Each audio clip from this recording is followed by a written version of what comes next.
ሙስሊሙና ጳጳሱ አብረው ተመገቡ። አረሳት ኢትዮጵያ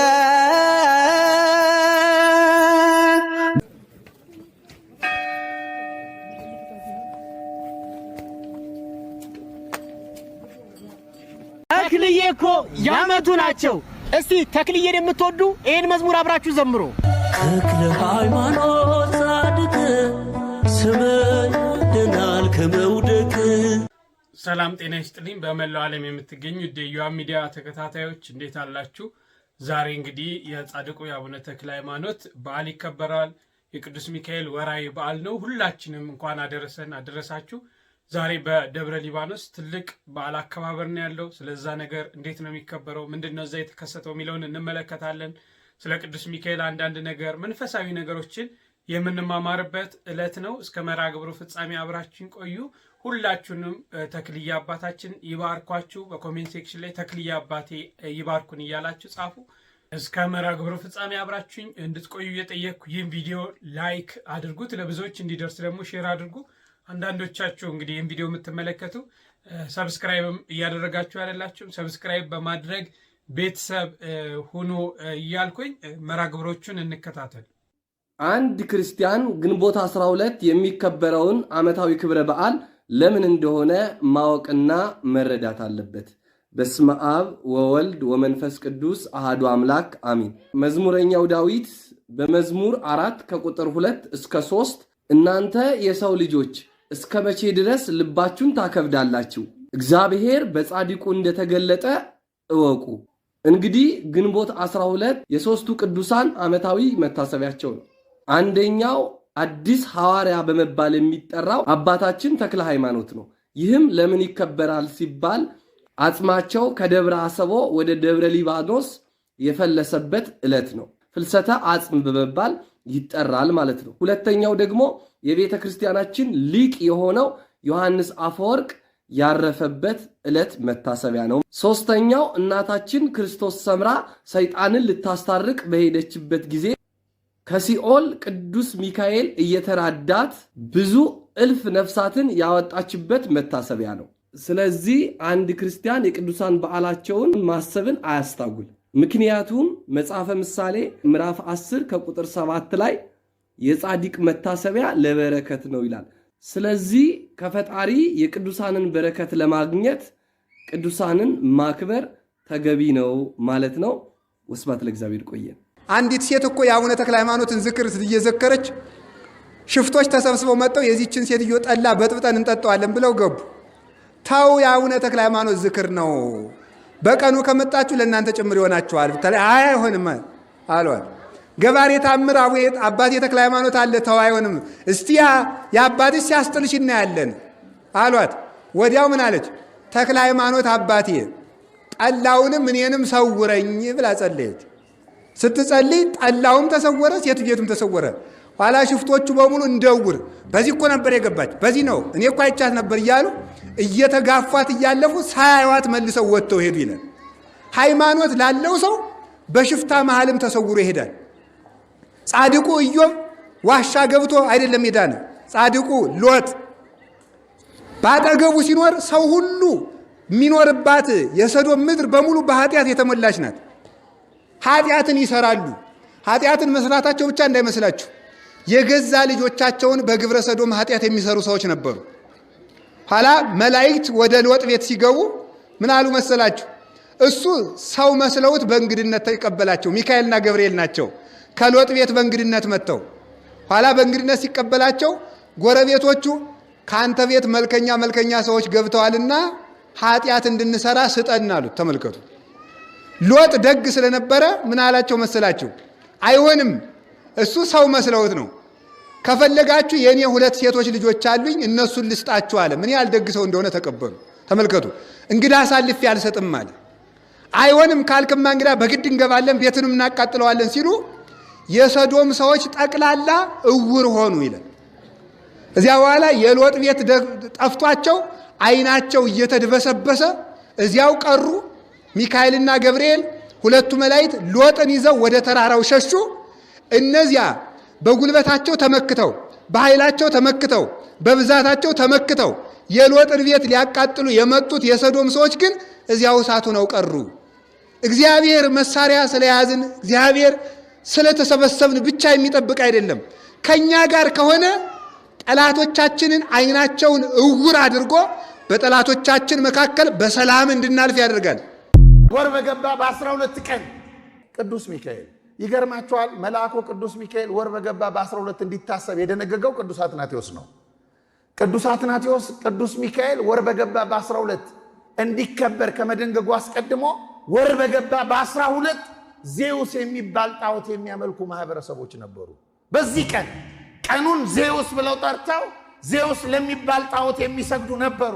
ቅዱስ ጳውሎስ ጣዖት የሚሰግዱት ጋር ሄዶ ልክ ሐዋርያው ቅዱስ ጳውሎስ በአርዮስፋጎስ እንደተገኘ ቅዱስ አትናቴዎስም ዜውስ የሚባል ጣዖት ወደሚያመልኩት ሄዶ የሚያመልኩበት ስፍራ ላይ የሚያመልኩት ጣዖት እንደሆነ ገልጦ ሊያመልኩ የሚገባቸው እግዚአብሔርን እንደሆነ አስተምሮ ነገር ሃይማኖትን አስተምሮ እምነቱን ሲቀበሉ ምን አደረገው? ዜውስ የሚከበርበትን ቀን በምትኩ ቅዱስ ሚካኤልን እንዲያከብሩ ደነገገላቸው። እና ይሄ ጣዖት አምልኮውን አጥፍቶ አምላኪዎቹን ግን ለእግዚአብሔር አስረክቦ ዕለቱንም የእግዚአብሔር ወዳጅ የሆነ መልእክተኛ የሆነ ቅዱስ ሚካኤል እንዲታሰብበት አድርጓል። እንኳን ተወለድሽልን እናታችን። ነገ ግንቦት 12 ስምሽን እንደ እናቴ እንደ ማርያም ስም አክብሬዋለሁ፣ ስጋሽንም እንደ እናቴ እንደ ማርያም ስጋ ቀድሼዋለሁና የአንቺን መቃብር የተሳለመ የእናቴን የማርያምን መቃብር እንደተሳለመ ይቆጠርለታል የተባለች ምህረት ሊደረግለት የማይገባው ሰው ስሟን እንደማይጠራ ገድሏን እንደማይሰማና ወደ ደጇ እንደማይቀርብ የተነገረላት ታላቅ ቅድስት በእኔ ዘንድ ባለሟልነትን አግኝተሻልና ስምሽን በትረ ማርያም ብዬ ሰየምኩሽ፣ በክብር በደረጃም ከእናቴ ቀጥሎ ሁለተኛ አደረኩሽ፣ መኖሪያሽም ከእናቴ ጎን ይሁን የተባለች አንቺን የሚወዱ የሚያመሰግኑ የሚማጸኑ የተባረኩ ናቸው። አንቺን የወደደ እኔ እወደዋለሁ፣ አንቺን ባለሟል ያደረገ እኔ ባለሟል አደረገዋለሁ የተባለች የሰው ልጅ ድጋሚ ወደ ኩነኔ ወደ ኃጢአት እንዳይገባ ሰይጣንን ማርልኝ ያለች ሩህሩህና የዋህ ኢትዮጵያዊት ናት። እናቴ ቅድስት ድንግል ማርያም ለእኔ እናት እንደሆነችኝ ላንቺም እናት ትሁንች፣ እንዳቀፈችኝ ትቀፍሽ፣ ጡቷን እንዳጠባችኝ አንቺንም ጡቷን ታጥባሽ የተባለች ግንባሯ ላይ ስሉስ ቅዱስ የሚል የብርሃን ማህተም የታተመላት ያም ደግሞ እንደ ፀሐይ ሲያበራላት የኖረ በእየቀኑ ሲኦል እየገባች 3000 ነፍሳትን ታወጣ የነበረ በፈለገችውም ሰዓት ደግሞ በተሰጣት የጸጋ ክንፍ ብሔረ ሕያዋንና ብሔረ ብፁዓን እየደረሰች ትመጣ የነበረ በጓንጉት ደሴት በጣና ሐይቅ ባህር ውስጥ ሰውነቷ የአሳ መመላለሻ እስከሚሆን ድረስ ለ12 ዓመታት ቀጥ ብላ ቆማ ጸሎት ያደረገች መድኃኔዓለም ኢየሱስ ክርስቶስ ከፍቅሩ ጽናት የተነሳ በዕለተ ዓርብ የተወጋ ጎኑን ካጠባት በኋላ ወዳጄ ክርስቶስ ሰምራ ሆይ ቶማስ የተወጋ ጎኔ እንዳሰሰ አንቺ ደግሞ ጠባሽ፣ እስኪ ንገሪኝ የትኛው ይበልጣል የዳሰሰ ነው ወይስ የጠባ እያለ በባለሟልነት ያናገራት የነበረች ታላቅ ቅድስት በአንቺ ስም ለተራበ ያበላ በዕለተ ዓርብ ከተቆረሰው ሥጋዬ አበለዋለሁ፣ ለተጠማም ያጠጣ በዕለተ ዓርብ ከፈሰሰው ደሜ አጠጣዋለሁ የተባለች እውነት እውነት እልሻለሁ የአንቺን መቃብር የተሳለመ የእናቴን የማርያምን መቃብር እንደተሳለመ እቆጥርለታለሁ።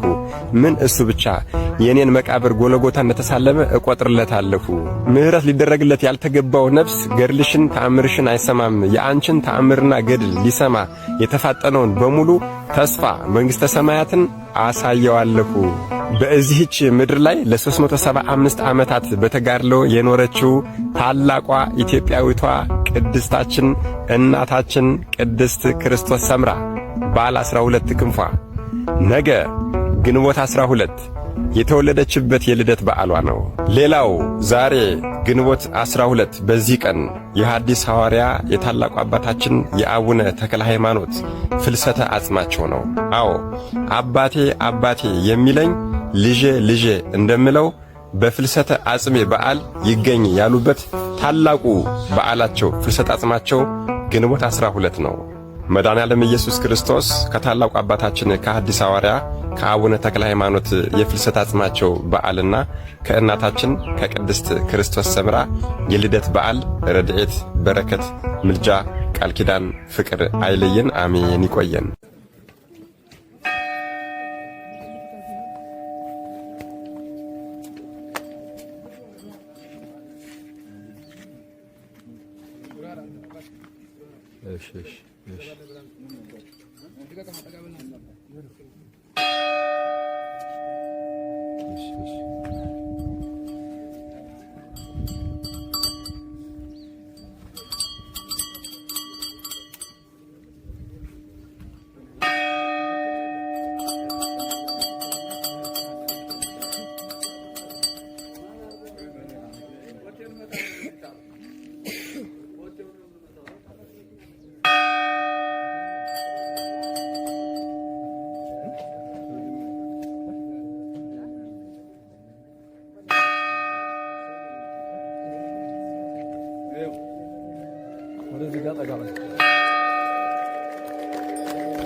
ዛሬ አቡነ ተክለ ሃይማኖት ስለሆነ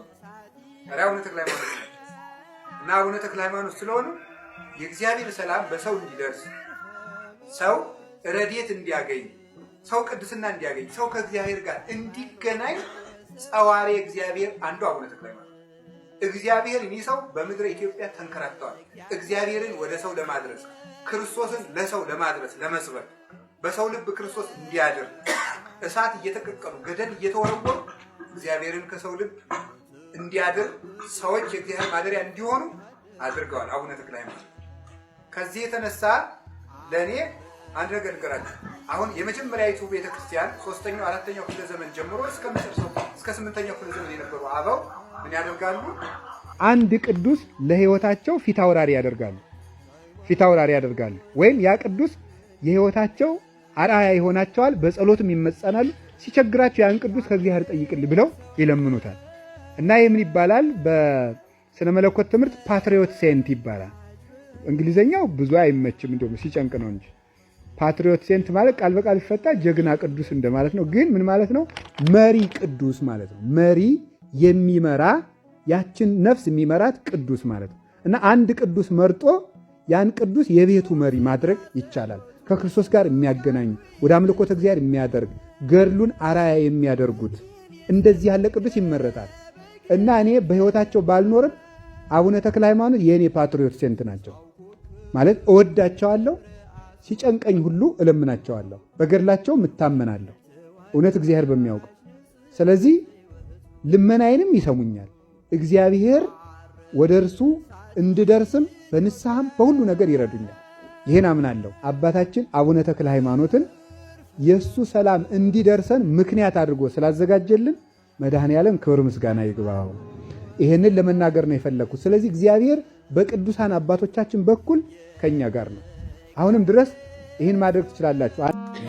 ሙስሊሙና ጳጳሱ አብረው ተመገቡ። ዛሬ ግንቦት 11 የቅዱስ ያሬድን ክብረ በዓል አዲስ አበባ ውስጥ ጎተራ አካባቢ በሚገኘው በደብረ ይባቤ የቅዱስ ያሬድ ቤተክርስቲያን ነበር ተገኝቼ ያከበርኩት። እናም 11 ታቦት ወጥቶ 4 ሊቃነ ጳጳሳት ተገኝተው ነበር የተከበረው። 4ቱም ሊቃነ ጳጳሳት ከአሜሪካን ሀገር ለቅዱስ ሲኖዶስ ስብሰባ ነበር የመጡት። ከ4ቱ ሊቃነ ጳጳሳት መካከል አንዱ ብፁዕ አቡነ ታዲዎስ መድረክ ተሰጥቷቸው ሲናገሩ እንደዚህ የሚል ታሪክ ነገሩን። ከዛሬ 60 ዓመት በፊት ከመነኮስኩበት ገዳም ወደ መቀሌ በእግሬ እየተጓዝኩኝ አንድ ሙስሊም አገኘው። እናም ከሙስሊሙ ጋር መጓዝ ጀመርን። እኔ ስንቅ ይዤ ነበር፣ እርሱ ደግሞ አልያዘም ነበር አሉ። እናም መንገድ ላይ ረሃብ መጣ፣ ራበን። ከዚያም በኋላ የኔን ስንቅ አወጣሁና እንግዲህ የቄስ ምግብ ቄስ የባረከውን አልበላም እንዳትል አልኩና ቆርሼ ለብቻው ሰጠሁት አሉ። ሙስሊሙ እንደዚህ አላሉ። አባ ለምን አብረን አንበላም አለኛሉ። አይ እኔ ስበላ ስመ እግዚአብሔርን ጠርቼ ስለሆነ ቅር እንዳይልህ ብዬ ነው፣ ቅር እንዳይልህ አልኩት አሉ። አይለኝም አብረን እንብላ አለና አብረን አንድ ላይ አድርገን እኔ በስመ አብ ብዬ እርሱ ደግሞ ቢስሚላህ ብሎ አብረን በላንና ስንለያይ እንደዚህ አለኛሉ። አባ ዳዊት ሲደግሙ በጸሎቶት ያስቡኝ አለኛሉ። ገርሞኝ ስምህን ማን ብዬ ላስብህ፣ በምን ስም ላስብህ አልኩት አሉ። አይ አባ እርሶ በጸሎት ያስቡኝ እንጂ እግዚአብሔር የኔ ስም የሚጠፋው ይመስልዎታል አለኛሉ። አይገርምም የሙስሊሙ ንግግር? እግዚአብሔር ሁላችንንም ያውቀናል። ሙስሊሙ መንፈስ ቅዱስ አናግሮት የተናገረው መጽሐፍ ቅዱስ ነው። መጽሐፍ ቅዱስ እንደዚህ ይላል፣ ወይፈቅድ ይንግርዎ ግእዞ ለሰብ እስመ ውእቱ የአምሮ ለሰብ። የሰውን ማንነት ይነግሩት ዘንድ እግዚአብሔር አይፈልግም፣ እርሱ ሰውን ያውቀዋልና ይላል መጽሐፍ ቅዱስ። በእውነት አስተማሪ ታሪክ ነው። እናንተስ ከዚህ ታሪክ ምን ትማራላችሁ? ደብረ ይባቤ እንደኔ ያከበራችሁ ይህን ታሪክ ሰምታችኋል። ሐሳባችሁን በኮሜንት አስቀምጡልኝ። በጣም ብዙዎቻችን ፊልም እናደርገው ብዙዎቻችን የምናልፍበት የመጀመሪያው የማሳሳሻ መንገድ ከሆነ ኃጢያት ከሆነ በደል ተላቀን ንስሐ ገባን በኋላ ወይ ቅዱስ ቁርባን ከተቀበልን በኋላ ወይ ደግሞ የሆነ ኃጢያትን አልሰራም ብለን ታግለን ራሳችንን ካሸነፍን በኋላ ጠላት ዲያብሎስ አይ ውጊያውን ፈተናውን ካሸነፍክ አይቀር ትንሽ ደግሞ ፈታ ብለ አርፈ ብትመለስበት ምን አለ የሚል ፈተናን ያመጣል። አስተውላችሁ ከሆነ ንስሐ ከገባን በኋላ ከቆረብን በኋላ ድሮ እንደምንጸልዩ አንጸልይ። የጸሎት ሰዓታችን ይቀንሳል፣ ስግደታችን ይቀንሳል፣ ቤተክርስቲያን መሄዳችንን እናቆማለን። ኢቭን አሁን 2 ወር ስንጾም ቆይተን ብዙ ስንታገል ቆይተን ህማማትን ስንሰግድ ቆይተን ልክ ትንሳኤ ሲመጣ በአንድ ሁሉ ነገር እርግፍ አድርገን እናቆማለን። ቤተክርስቲያን መሄድ እናቆማለን፣ ማስቀደስ እናቆማለን፣ መጸለይ እናቆማለን፣ መቁረብ እናቆማለን፣ ንስሐ አባት ማግኘታችንን እናቆማለን። የሆነ ትንሽ ስኬት ያሳካን ሲመስለን፣ የሆነ ትንሽ መንፈሳዊ እድገት ያሳየን ሲመስለን፣ በቆይት ያገኘን ሲመስለን ይሄን ያክል ስኬት ካገኘ አይቀር ይሄን ያክል ከፍ ካልክ አይቀር ደግሞ ትንሽ አርፈ ቀስ ብለ ትታገላለህ የሚል ክፉ የሆነ የማሳሳሻ ሐሳብን ጠላት ዲያብሎስ ያመጣል ማለት ነው። ይሄ ብዙዎቻችን ከምንፈተንባቸው መንገዶች አንዱ ነው። ይሄ ግን የኛ ሐሳብ አይደለም። በመሰረቱ ክርስቲያን ምድር ላይ ረፍት የለውም። ረፍታችን በእግዚአብሔር መንግስት ወደ ዘላለማዊ ረፍት እስክንገባ ድረስ የተጋድሎ ኑሮ ነው እንሮጣለን። ሩጫችን የሚያበቃው ስንሞት ብቻ ነው። ሩጫችን የሚያልቀው ያኔ ነው። ምድር ላይ እያለን ተጋዳዩ ቤተክርስቲያን ውስጥ እያለን ከተጋድሎ ማረፍ አንችልም። ድል አድራጊዋ በእግዚአብሔር መንግስት ያለችው ቤተክርስቲያን ውስጥ ስንገባ ነው የምናርፈው። ቤተክርስቲያን አባቶቻችን በሁለት ሲከፍሏት ቸርች ትራምፓንት ኤንድ ቸርች ሚሊታንት፣ የድል አድራጊዋ ቤተክርስቲያንና ተጋዳዩ ቤተክርስቲያን ብሎ ድል አድራጊዋ ማለት በህይወት የሌሉ በስጋ ያረፉ ተጋድሏቸውን ሩጫቸውን ጨርሰው በእግዚአብሔር መንግስት ያሉ አባቶቻችን እናቶቻችን ስለኛ የሚጸልዩ እኛም በጸሎት የምናመሰግናቸው ሰዎች ማለት ነው።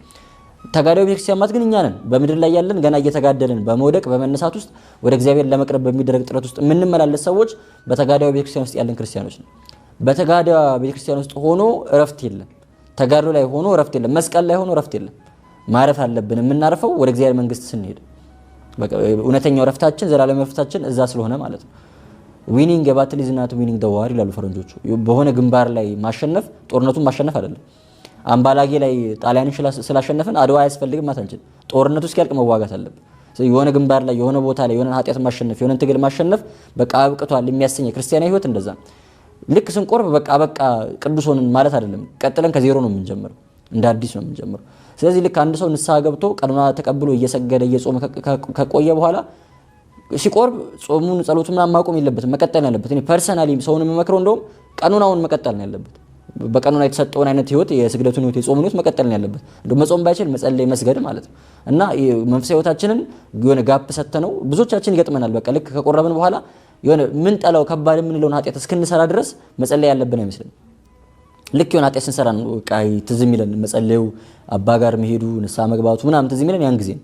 ስለዚህ ከቆረብን ንስሐ ከገባን የሆነ ነገር የሆነ መንፈሳዊ ነገር ካደረግን በኋላ ቀጣይ ደግሞ የሆነ ስህተት እስክንሰራ ድረስ መጠበቅ የለብንም ወደ እግዚአብሔር ለመመለስ።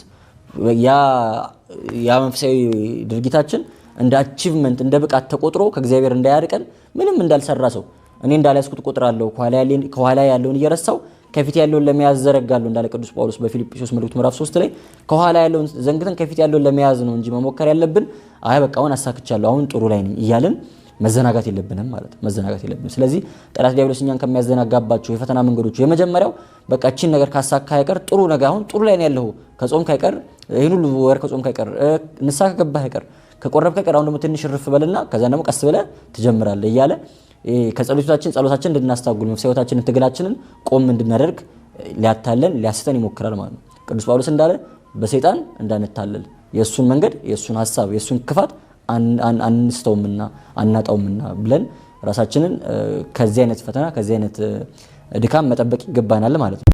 መልካም ወጣት ብለው የሚናገሩ መነሻቸውን ቤተክርስቲያን መድረሻቸውን አዳራሽ ያደረጉ በትውልዱ ሕሊና ለመጫወት የተዘጋጁ በሰዓቱ በጊዜው የሚረዳትና የሚያጽናናት ወገን የሌላት አንዲት ሴት ጆሮን የፈጠረ እግዚአብሔር ይሰማናል፣ ዓይንን የፈጠረ እግዚአብሔር ይመለከተናል። ውሻ ወደ ትፋቱ እንዲመለስ ወደ ኃጢአቴ የተመለስኩ ኃጢአተኛ ነኝ አላቸው በሚባሉ በእኛ ዘንድ ትላልቅ ብለን የምንጠራቸው ሰዎች ዛሬ አንድ ሆቴል ላይ ገብተው ለአንድ ጊዜ ምሳ ብቻ 10,000 ብር ከፍለው ይበላሉ። እነዚህ ሰዎች የሆኑ ትልልቆች ዓይናችን ውስጥ ከችግራችን በተነሳ ዓይኖቻችን በእንባ ተሞልተዋል። ለሰው ችግራችንን ነግረናል፣ ሰው በችግራችን ተጽናንቷል። ለሰው ሐዘናችንን ነግረናል፣ ሰው በሐዘናችን ስቋል፣ ተደስቷል። የመንግስት ቤት ነው እንዴ? የማን ቤት ነው? ተናገሯ ታዲያ የማን ቤት ነው ይሄ? እኛ ያለነው በማን ቤት ነው? እኛ በእግዚአብሔር ቤት አለን። እግዚአብሔር በየቤታችን አለ። ደስ ይበላችሁ። ሄዶ ሆስፒታል መታከሚያ አጥቶ በየጸበሉ ላይ የሚንከራተተው ስንት ትውልድ ነው? በየጸበሉ የሚማቅቀው ስንት ትውልድ ነው? ተመልከቱ። ውጡ ወደ እንጦጦ ማርያም፣ ውጡ እንጦጦ ኪዳነ ምሕረት። የሚውጠውን ፈልጎ እንደሚያገሳ አንበሳ በዙሪያችሁ ምን ይላል? ያደባል። እንግዲህ እንደተከታተላችሁት ይመስላል በደብረ ሊባኖስ ዛሬ እንግዲህ የጻድቁ አባታችን የአቡነ ተክለ ሃይማኖት አንድ እግራቸው ወጥቶ ምእመኑን አካባቢውን ሀገሩን ሁሉ ይባርካል። ታቦታቱ ወጥቶ ይከብራል። ፍልሰታ አጽሙ ነው። የቅዱስ ሚካኤል ወራዊ በዓሉ ነው። በርካታ በዓላት ናቸው ዛሬ ያሉት። በጣም እጅግ የሚያስደስት ዕለት ነው። ለዚህ ያደረሰን አምላካችን ስሙ የተመሰገነ ይሁን። እንግዲህ በሌሎች መረጃዎች እስክንገናኝ፣ በሌሎች መንፈሳዊ መርሃ ግብሮች እስክንገናኝ ድረስ ቸርን ሰንብት።